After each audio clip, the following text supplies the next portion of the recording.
Think again.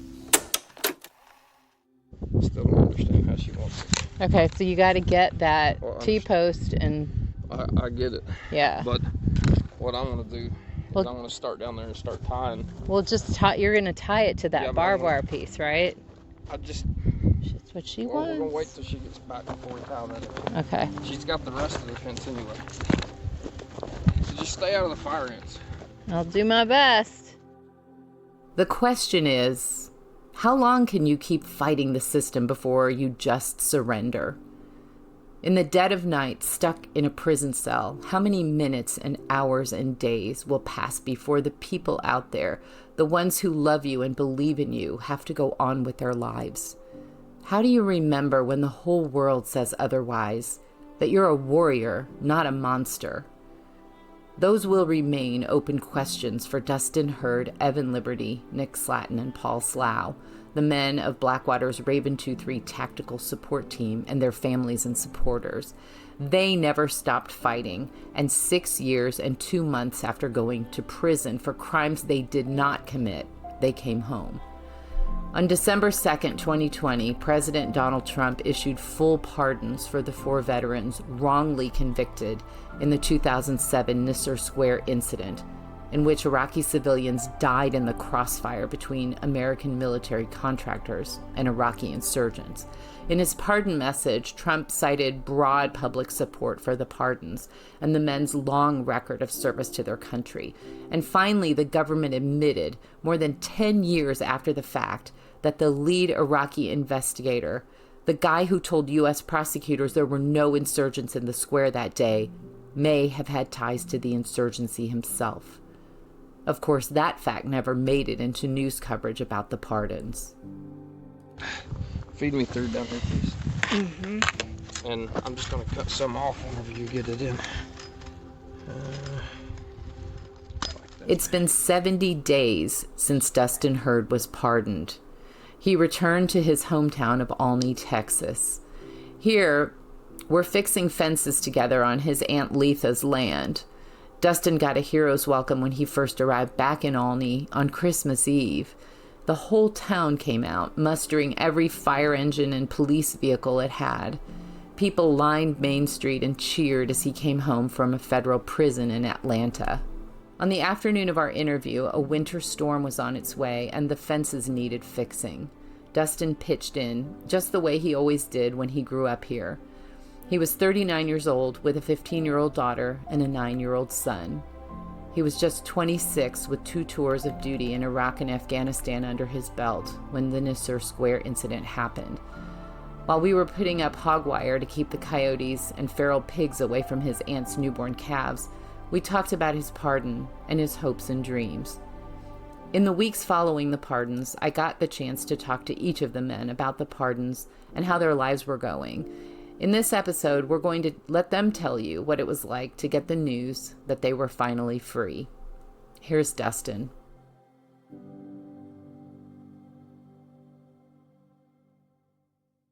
So I get the call, like I said, I'm standing there in just a pair of shorts and, and shoes, and I haven't even finished getting dressed, and I'm just eating my burrito as I'm getting dressed, putting my deodorant and stuff on. Down here on the bottom, please. He's asking me questions. He said, well, it's your lucky day. I said, oh yeah. He said, you're getting immediate release. And I was like, under what circumstances? And he's like, I don't know, but you've got immediate release. I said, well, I need to go get my stuff. He's like, oh no, you can't go back in, everything's going to be thrown away. And I started getting kind of riled up because I had photos and personal belongings that has been sent to me over the years while I've been incarcerated that I wanted to keep. And he's like, no, dude, I'm just joking. We'll have somebody escort you in there. I mean, just talk about your emotions though when he called you and you found out that it wasn't because you got in trouble, it was because you got pardoned. I mean, there was really no emotion. Really? Yeah, it was just the emotion was trying to figure out under what circumstance. Because getting all your rights back, being able to own a firearm, being able to vote, being able just to be a normal, everyday person again, let's do one in the middle right here, is what your freedom's one thing, but if you get your freedom and you've got all your rights back to where everything is back to where you're a normal person again, that makes a difference. So I read my paperwork part. It says full and unconditional, and he's like, well, we got to do your paperwork packet, in other words, my probation packet. And I'm like, whoa, dude, you see this right here where it says full and unconditional pardon? He's like, yeah. I said, well, that means everything's done. He's like, well, I've still got to do this. I said, I tell you what, dude, you impose one stipulation on me, we're calling my attorney right now off of your phone, and we're going to get this started. And he's like, no, we're not going to do that. I said, yeah, dude, we are. And I'm like, yo, dude, I want to see the other guys. I want to make sure that all my guys have got out. He's like, I can't show you that. I'm like, okay, I don't care about seeing it. You can just tell me if 3 other names are in there, and all 3 of them were in there. I was like, sweet. That's all I cared about. The first I heard of the pardons was at 5:31 p.m. on December 22nd when Dustin's dad, Stacy, called to tell me the news. I could barely understand what he was saying because he was so excited. Next, I got a text from Kristen Slough in all caps. It's happening right this second. They're getting picked up right now. I heard from Nick that night too, as he drove through the dark to his parents' farm in Sparta, Tennessee. Evan called from his brother Aaron's cell phone a couple of days later. He caught COVID in prison and was quarantining in Aaron's basement. But that night of the pardon, Paul called me himself from his sister's cell phone on his ride home to Denton, Texas from a prison in Bastrop. He was 41 years old, many miles and years from the 28-year-old turret gunner who rode into Nasser Square on September of 2007. A couple of months later, he came by to talk about that night and life as a suburban dad. So did you get that news from Kristen? I did. Okay. I did. It was, yeah, like a Friday. She said that the president said to the point of contact, which was Pete, that you can tell the families, but don't let anybody else know. Uh-huh. But it should be within the week or something like that. Uh-huh. And so that week came and went, and I thought, well, and you can't help but get a little shaky. Yeah. Because you just don't know. You don't know till you know. Yeah. I wanted it to happen. I knew him to be a man of his word thus far. Yeah. Come hell or high water, love him or hate him, you knew he was going to do what he said he was going to do. Yeah. And lo and behold, we had gotten, it was count on December 22nd. And everybody was kind of waiting. In fact, my sister and brother-in-law had driven down to Austin and were staying at Lake Travis, waiting for the news because they wanted to be the one to come pick me up. And Kristen and Lily had just moved back from Florida on the 18th. And the timing of all this is just unreal. It really is. And how it all shook out. Yeah. And so that night after count, I thought, well, it's after close of business on the East Coast. Probably won't hear anything today. No big deal. And I was standing in line to call Kristen and Lily from my nightly call. And I heard a female come in the unit. And being a male prison, when you hear a female's voice, it kind of rings bells. Like, wait a minute, because you don't even hear it. And I thought I heard my name. And it was about the same time they start passing out mail. But I thought, no, it wasn't me. And I heard it again, and one of the guys that was, I think he was my cellie, or a guy across the hall came over and said, hey, they're calling you in the cop's office. So, okay. So I walk over there. I forget her name. I can see her face clear as day. But I walk in, she said, close the door, sir. What? That's a big no-no. Really? Oh, absolutely. You never go behind a closed door with a cop. Mm-mm. And I said, well, man, what's this all about before I close this door? And she literally hands me the pardon. She said, I need a phone number. I said, are you serious? I said, well, wow, can I hug you? And she said, no. I said, can I give you a high five? No, I need a phone number. You can't be here. You have 10 minutes to leave the premises. So I need a phone number right now. I said, well, I need to call my wife. Call Kristen. Call her. And so she calls her and says, do we have somebody come pick them up? And I said, yeah, of course, Robin and Steve. And oddly enough, she asked me what car they drive. And I was like, are you serious? I have no idea what they drive. And I went back to my cell, grabbed my stuff, looked for a few people that I could say goodbye to, and I was gone. What did you want to take and what did you want to leave behind? So I wanted to take all my legal work, so I could burn it. And then I wanted to take my Bible, my Latin Vulgate. I wanted to take my Greek New Testament, my book on the Constitution, and some trading books. Yeah. Yeah. What about your clothes? I guess you didn't have any clothes or anything like that. No, I wore a pair of shorts out of there that I actually bought when I first went in. No They're way. the first pair of shorts I bought, and they're just shredded. I mean, they're in tatters. You were wearing a pair of shorts on December 22nd. Yeah. Was it warm enough? Not really, but I left my cellies everything, because that's just tradition. Oh. When it comes to like clothes and shoes and just, I wore steak boots and my shorts out of there. And a t-shirt, I guess. And a t-shirt. So you walk out, and so within 10 minutes they processed you out. Well, no, I just had to be over there in 10 minutes. Now, what was weird is I ran across my old boss, who was my boss at the commissary. Uh-huh. He's a great big Indian guy. His name was Sodi. And he was standing on the sidewalk, kind of making sure everybody was coming to get their chow and going back to the units. And I walked by Sodi and I got these bags in my hand. He's like, hey, where are you going? I said, it happened, Sodi. It's real, it happened. He said, no shit. He started bawling right there on the sidewalk. He said, man, I'm so proud for you guys. I knew you were out here and you did right. Aww. Yeah. And the guy reached out and hugged me. And like, that was the most uncomfortable situation. But I thought, the hell with it. I returned the hug and I mean, the man was crying. Like, he was that excited for us. It blew me away. Yeah, so when I was standing in the office, everybody was outside of the door like, what the hell's going on? Like, watching, obviously. And I had this piece of paper, and while she was on the phone, I opened the door and I slid it out. And the guys saw it, it was just like an eruption on the tier.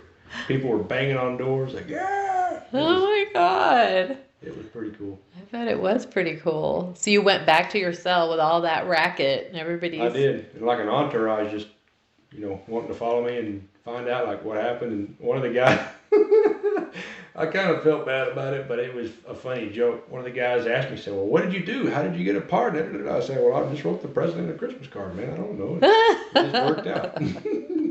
God, if it was only that easy. What time did you get home? And whose house was that you went to? Kristen's parents. Okay. Mm-hmm. And she was there, I saw it was Christmas, obviously. So she was there and Lily was still awake. So what time did you get there? About midnight. Wow. I didn't know it took that long to get from Bastrop to Austin. Yeah. Or wait, no, they were up in Dallas. Yeah, Sanger. Yeah. So how did Kristen let Lily know that it was okay to stay awake until midnight? I'm not sure exactly, other than Lily doesn't have the concept of time yet. Oh, okay. And so, it was this excuse, that excuse, just, hang with me a little bit longer. Yeah. So anyway, so you ring the doorbell because I saw the video, and what happened? Yeah, I can see through the glass, because they have like that kind of etched glass where you can see some clearly and some obscure. And Lily comes up to open the door, and there's, of course, like everybody behind her, so she knows something's up. And I look through the glass, and we lock eyes. And she understands for the first time, holy shit, this is my dad. And she opens the door. The rest is on video. So. Yeah, she was like crying, I think, or something. Or just like she curled up like a little koala on you. Yeah. So what was the rest of that night like? I don't remember a lot of it. Yeah. I just laid there in bed and watched them sleep. Yeah. Did you eat anything or? Oh, we had steaks. asparagus. We had a yellow cake and chocolate icing. How was that? Excellent. It was probably like a really good meal, huh? Manna. So what's your favorite thing that you've done so far? A date night with Kristen and the daddy-daughter dance with Lily. Make a cup of coffee whenever you want to. Yeah. Or just to grab something to snack on out of the pantry or the refrigerator. Yeah. I've noticed that when it comes to food, I cannot stand wasting food. Because? I almost take it personal. Huh? Okay. You know? Because of not having enough in prison? Sure. And just quality food. Like a hamburger and french fries we had today for lunch. Yeah. I had to eat the last little morsel of french fry.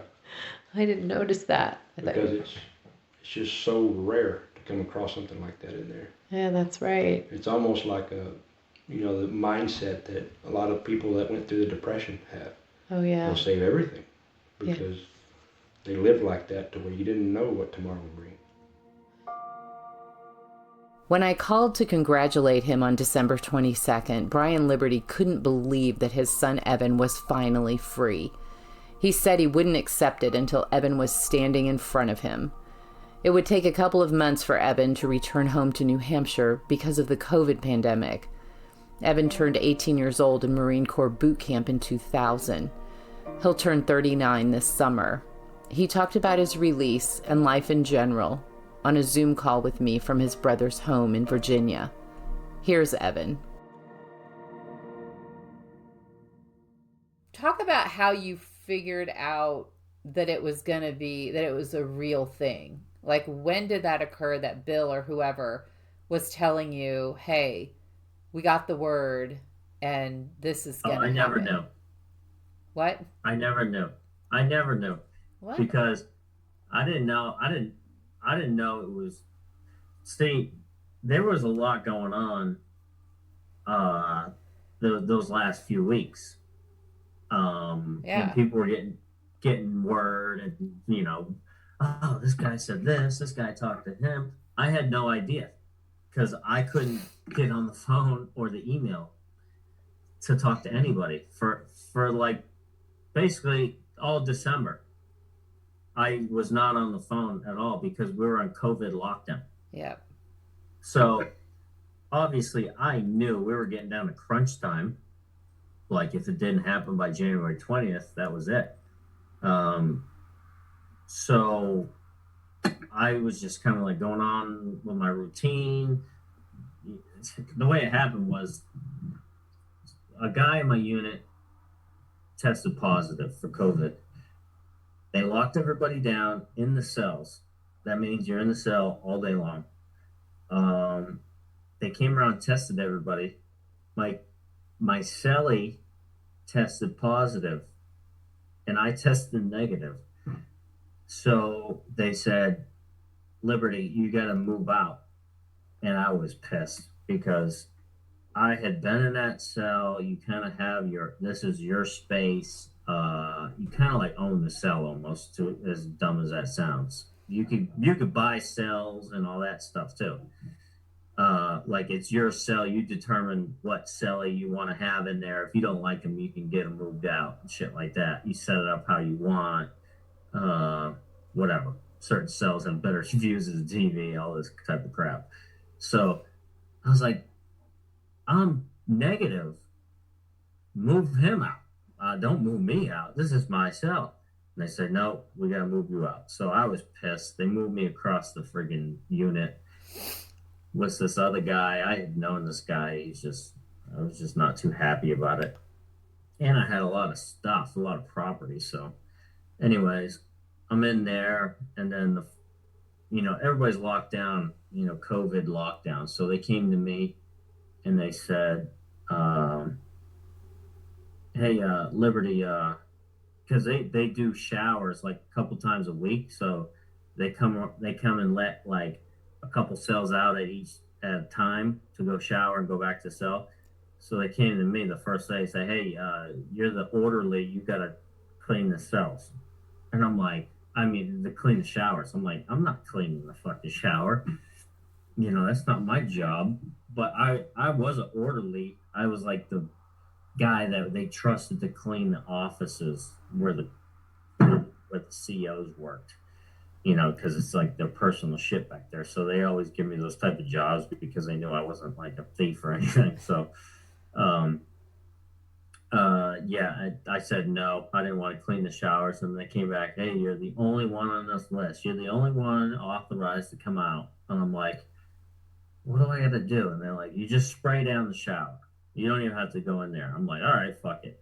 So I did that, and I started kind of liking it because every morning everyone's locked in the cell. They just come and unlock my door alone. So I was free to, be out. I'd pretend I'm cleaning. I'd do my workouts and shit. Like I wasn't really doing shit. So I was out all day long, but it kind of turned into me running around doing favors for all the guys locked in because they want to pass shit back and forth. They want to, can you get me hot water? Because like a little hot water spout. So, hey, can you get me hot water? I go get hot water in a trash bag, and then you slide it under their doors. So you can run around doing that, like checking on people, trying to be a nice person, because how it's different when you know how bad it sucks to be stuck in the cell all day long. It's kind of nice to have somebody fucking, hey, can you pass this guy, this food or whatever. So I was doing that for a few weeks, kind of like occupied doing that crap, cleaning and just messing around. And then that the day on the, what was it, the 22nd we got out? 23rd. Yeah, so I was doing my job and I was around a couple of the CEOs and they said, hey, yeah, this guy in this other unit got a compassionate release today. I'm like, wow, that's pretty cool. Because they were giving out that every once in a while, guys getting to the end of their sentence and maybe older and a risk for COVID and shit. So they just let them go a couple months early or whatever. And they were saying, yeah, this guy, he doesn't have an address. So we can't let him go right now. I'm like, he doesn't have an address to give you? He doesn't know it? And they're like, yeah. I'm like, wow. I was kind of talking shit. I was like, this guy's an idiot.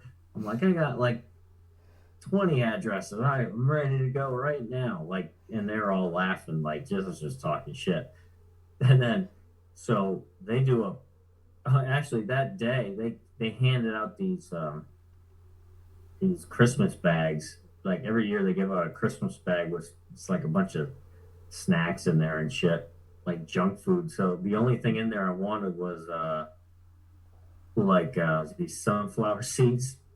So since I was the only one allowed in the cell, I'm like, man, I'm going around to every cell and I'm gonna get every sunflower seed in the unit. That's my mission today. That's all I did the whole day. Like all day. I started at cell 101 and it went all the way through 50 cells. I go up to the door and I say, hey, what are you doing with those sunflower seeds? Let me buy them. Let me trade. And then, half the guys I had been doing favors for freaking weeks. So they say, you just keep them. I'm like, oh, thanks. So I had freaking Santa. I had a whole bag of like 50 to 60 bags of sunflower seeds. So I spent all day doing that. And then they do a count at like 4 p.m. So they locked me in for count. And then at about 5, they would come and unlock my door so I could come out and do my job again, which I was not really trying to go out there because I had been running around all day with the freaking sunflower seeds. So I must have run about 10 miles that day, like up and down these stairs, doing all this. And then it was like right after 5, the same guy that told me about the compassionate release for the other guy, the same guy I was talking shit to about, oh, I'm packed. I already have my address. I'm ready to go. He swings my door open. He's like, Liberty, sit down. And I'm like, I am sitting down. I'm laying down. He's like, I could tell he was all freaked out. I'm like, what the fuck? I'm like, did you see me doing something in the camera I wasn't supposed to be doing? I'm thinking, what? So uh, he he says, "Are you ready for this?" And I'm like, yeah, what? He's like, "Presidential fucking pardon. Pack your shit." And I'm like, "No way." I'm like, "He did it?" He's like, "He fucking did it. Pack your shit." And I'm like, "What?" I'm like, "I am packed. Fuck this shit." I jumped off my bunk. I looked at my celly. I'm like, man, I'm like going like this, like trying to figure out what the fuck to do. I'm like, dude, I'm like, all right, here's my money, because money is stamps. So I had a big wad of stamps, like a couple $100 worth. I was like, here you go. I'm like, take care of this guy, and this guy with this stuff, and keep the rest. I'm like, I'm out. See ya. So when I walked out of the cell, no one looked at me like it was out of the ordinary, because I had been working and outside, the only one outside the cell. If it was anybody else coming out of the cell, they would have been like, where's he going? Is he in trouble? But since it was me and I had been out, no one looked at me twice. And they took me in the office. So and you I'm didn't like trying to figure out. You didn't take anything out of the cell? Well, I took I had like this vocabulary list of Spanish, like 3,000 words. I took that because it took me like a year to make that. And I took a picture of my grandfather and this one book that I would read all the time, like motivation type of books, like pretty cool book. So I just had that in my hand. That's it. I have freaking tons of other property. I was like, I don't want this trash. So my sunflower seeds. I should have took my sunflower seeds. So they took me in the office, and I'm like, man, is this really happening? Like, is this for real? And I was kind of paranoid, something was going to get fucked up. I thought, I guess I believed that, okay, I got a pardon, but I didn't know whether they're going to try to quarantine me or something because of the COVID situation. Like, I didn't know if they can just kick me out of the street. So I'm like trying to figure out shit. And, and I did test negative for COVID. So I was like walking around. I was the only one authorized outside the cell, but I'm walking out around. So they were doing the paperwork, and it was taking a while. I'm like, man, I was trying to figure out what kind of pardon it was, because I didn't understand like commutation, full pardon, and everything. I didn't understand. So he gives me this stack of pardons with like everybody's pardon that whole day. Duncan, Hunter, Paul, Nick, Dustin, everybody. And I was reading, I'm like, man, it says full and unconditional. I think that's the ultimate, right? And like I'm asking the CO, he didn't know.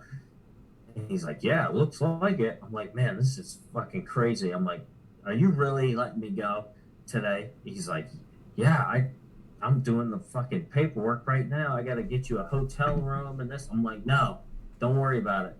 I'm like, I'm good. I'll figure it out. Just give me my commissary money.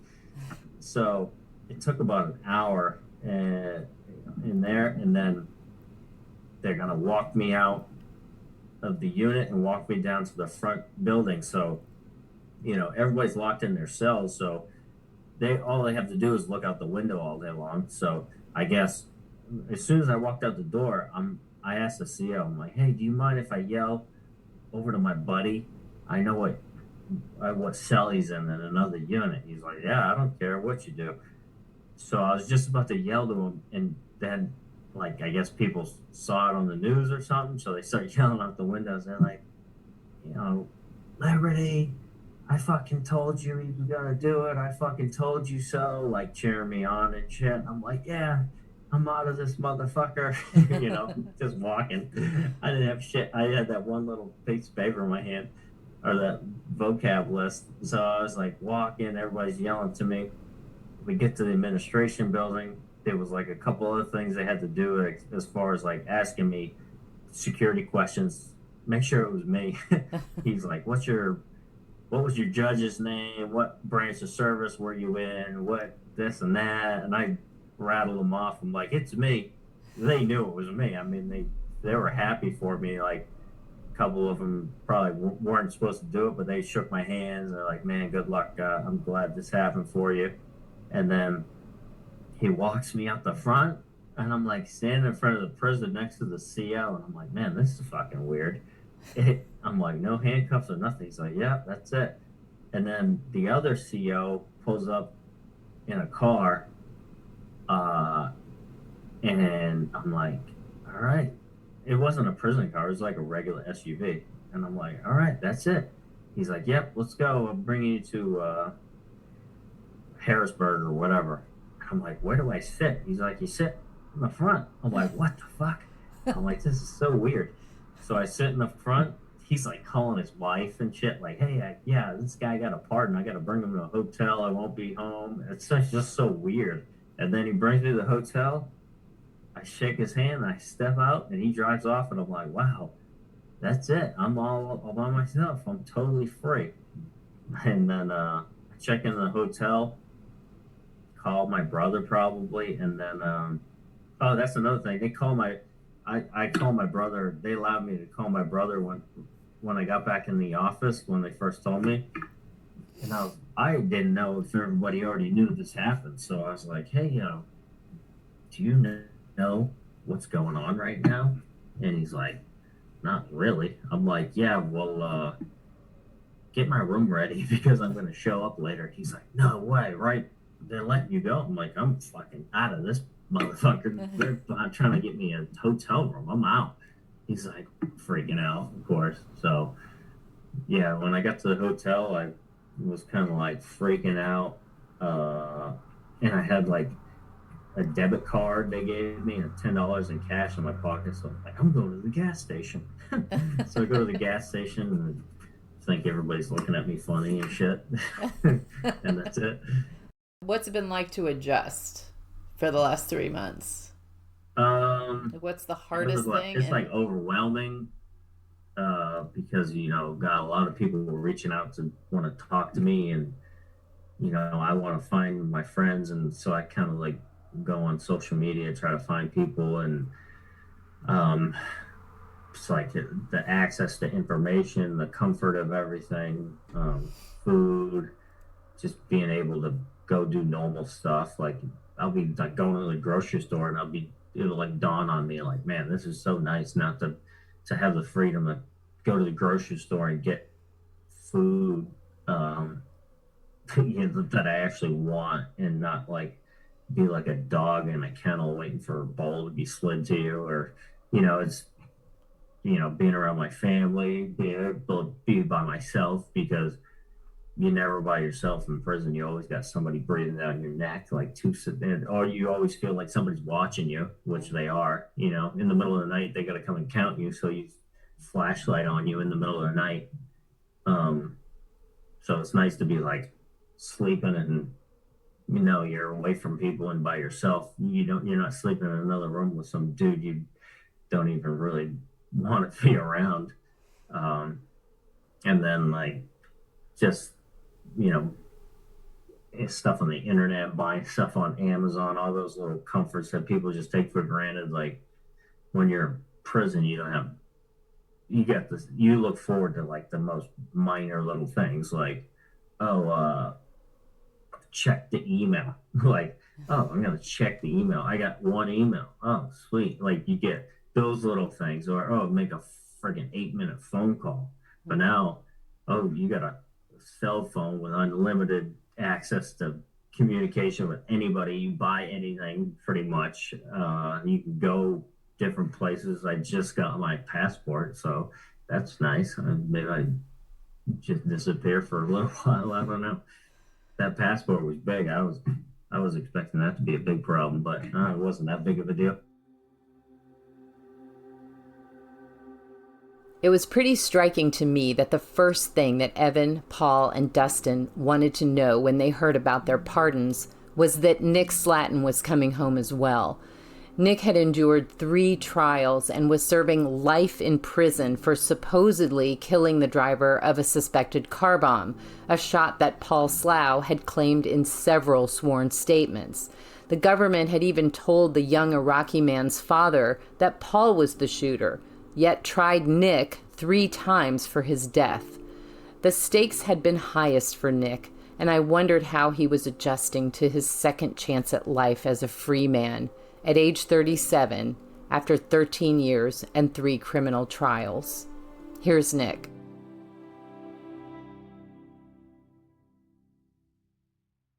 When I know for sure that I was getting pardoned, another prisoner came and slid a note under my cell door, and it said, 4 contractors pardoned by the president. And they had tablets in that jail that I was at. And so I guess he had pulled it off one of the news feeds on the tablets.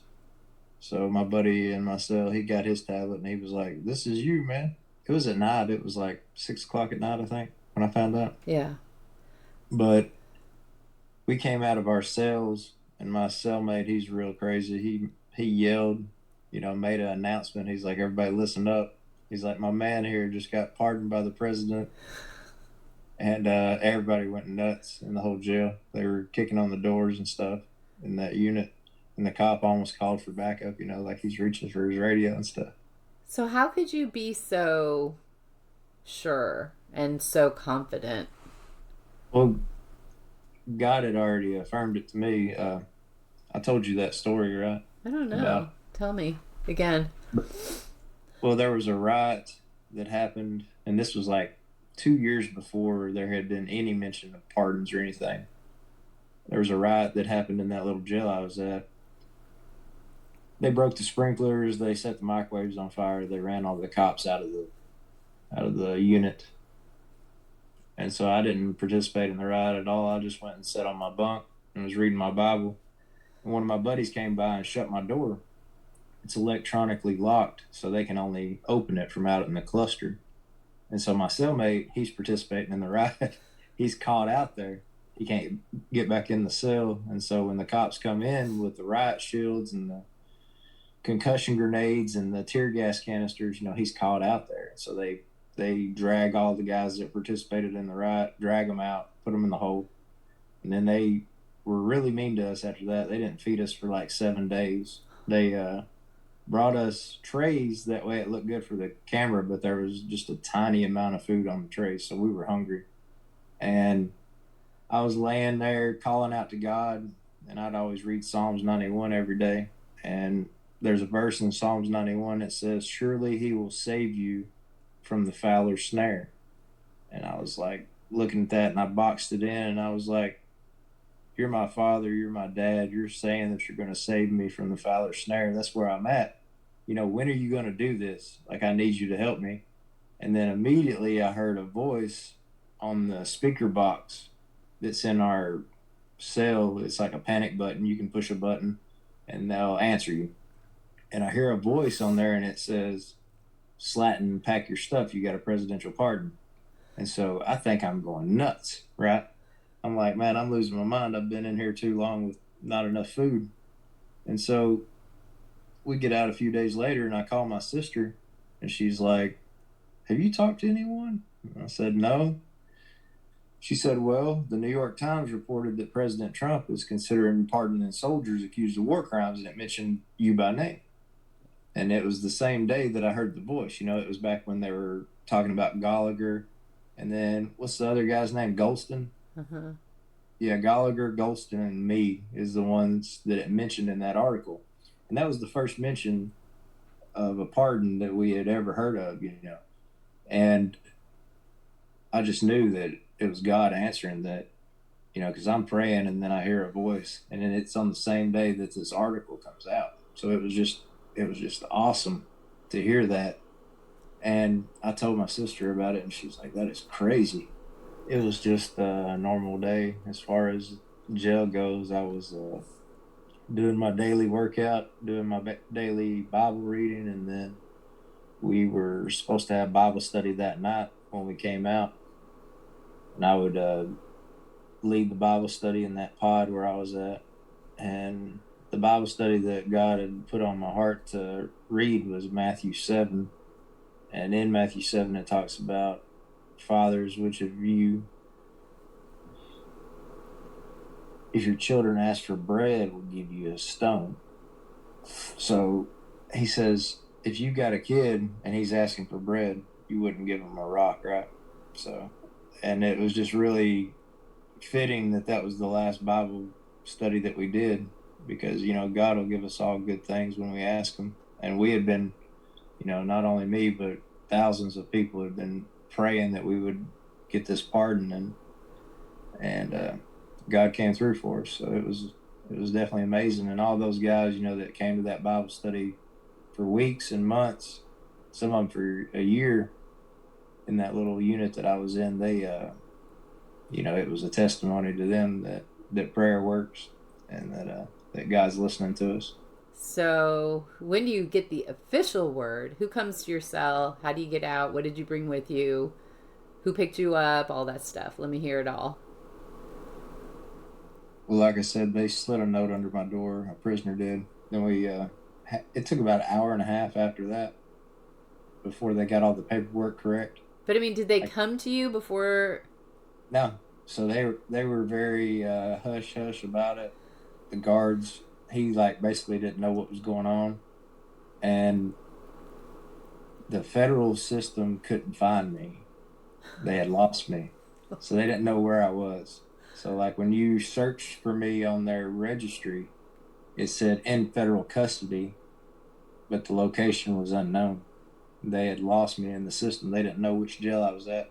And so my lawyers are jumping through hoops, calling the marshals and calling everybody. And then finally, a marshal that was in charge of DC, I think, he was the one that eventually finally got a hold of somebody at the jail. They weren't answering their phone, so it was a mess. But they finally called me out. You know, they told me to pack my stuff, and they finally called me out and took me up front. Yeah, and it wasn't a big deal at all. You know, I just gave them their stuff back, their jail issue stuff, and then signature and a thumbprint, and I was out of there. What did you bring with? What did you bring with you? I had my Bible and personal pictures and legal work. That was it. I didn't really have anything else. What clothes did you put on? They had some like jail issue stuff that they would give you. It was just kind of like almost like sweats and like a button-down shirt. And it was pretty cold, right? Yeah. They just kicked me out, and you know, I was there on the sidewalk for like probably 3 minutes before my lawyer showed up, but I was so happy just to be, you know, breathing free air. It was awesome. Who picked you up, Amy or Toby? Or yeah, Amy picked me up, yes. So what was that like, getting in the car for the first time as a free man? And it was great. You know, she was so happy to see me. She was crying, and she took me to Burger King because that was like the only thing open. Or no, I'm sorry, it was Wendy's. She took me to Wendy's. Yeah. That was the only thing open, and yeah, it was great. Well, that's hilarious. Did it taste good? Yeah, it was great. And so where did you finally see your parents? It was at a gas station. We were headed up. They were headed towards us, and Mom just happened to text and was like, where are you at? And she's like, we're at this exit. That's the mile marker we're passing or whatever. And I was like, we're about to pass that same exit. So it was a good timing that she texted when she did, or otherwise we would have passed each other up. So we both got off exit, and yeah, that was it. So what was it like seeing your parents? I mean, a free man, able to hug them and do whatever you wanted? Yeah, it was definitely, I don't know what the word would be. Surreal, I guess. It was, it just, I felt blessed, you know. I felt blessed in there, and I felt blessed when I got out. I honestly didn't feel any different. I don't know if that's a normal response, or if, like, the only thing that was different to me was when we got out and went into the gas station, you know, everybody had masks on because of COVID. Yeah. And I'm like, place is getting robbed. And then I was like, no, it's not. I was like, they're just wearing rats. All right, so, and then you get to Sparta, and how did the farm look, and, you know, what struck you the most? I remember standing outside and just staring at the stars.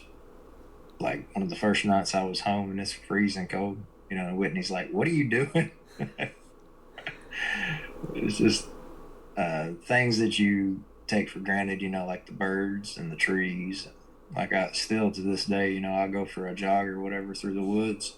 It's just amazing, you know, the things that I was missing out on, just the smells and the sights and the sounds. It's just, you know, Tennessee's lovely. It's just, God's really blessed me for sure. Yeah. So Dustin comes over that day. Tell me about that. Oh yeah, it was awesome. They just come in, him and his family, and you know, they've been a car for a long time, so they're just kind of like awkwardly standing around in my living room. I'm like, sit down. They're like, no, we've been sitting for too long. I'm like, all right. So it's kind of like that, you know, the scene from King of the Hill where they're like, yep, like, so it's kind of like that. We were just standing around staring at each other. I was just real glad to like be able to lay hands on him and hug him, you know. Yep. Yeah, it was awesome. And he's like, well, gotta go. And then he didn't stay long at all, maybe 5 minutes, and he's out. What are you thinking about the rest of your life at this point? Yeah, right now, what I want to do is obviously help people who are unjustly incarcerated, but also help people who are incarcerated that, you know, did the crime actually as well. I want to help them be able to transition back to society. Like our little town here, you know, I want to start some kind of reentry thing for them, because a lot of these guys, you know, they're locked up for drug related offenses, and they have burned every bridge they have, so they don't have anywhere to go when they get out, and they just fall right back into the old crowd that they was into.